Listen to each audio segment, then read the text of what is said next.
Dito lang pala kita makikita. Katapusan mo na.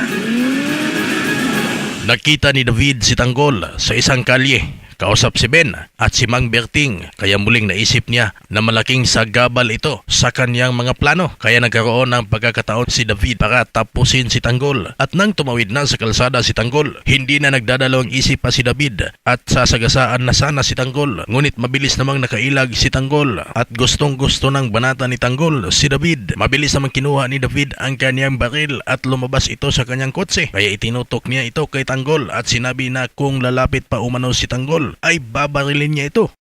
Sige, babad ka! Natuluyan na kita. Samantala sa gagawing inaugurasyon ni Rigor ay nagpaganda naman ng husto si Marites at nagagandahan naman dito si Camille. Sa ayos ni Marites, pagkalabas ni Lina sa kwarto, nakita niya ito. Kumontra si Lina sa kanyang inggit na hindi pwedeng sumama. Kaya si Roda ay sinabi na kung gusto daw ni Lina ay aayusan niya ito. Yung taong parang natutulog na make-up na hindi na magigising. Dahil sa mga sinabi ni Roda kaya si Lina ay galit na sinabi nito kay Marites na nagsasaya sila sa ayos ng itsura ni Marites sa pagharap nito sa inaugurasyon. Pero sinagot naman ito ni Marites na buti pa daw siya ay ihaharap. Pero si Lina ay tago ng tago. Buti ako, ihaharap. Ikaw, tago ka pa.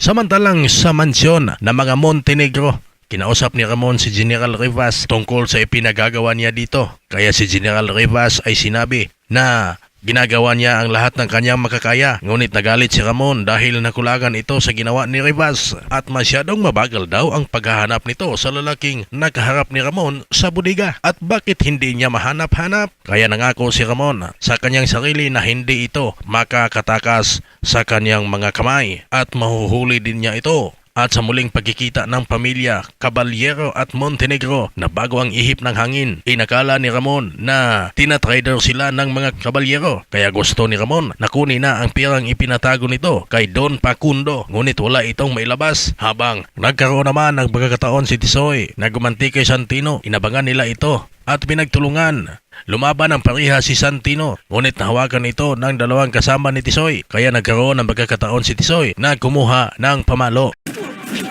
Mapupuruhan kaya si Santino? Ano kaya ang palagay mo, kaibigan? Pwede kang mag-comment sa inyong mga sariling opinyon. At kung bago ka pa lang sa ating channel, huwag kalimutang mag-subscribe. Maraming salamat po.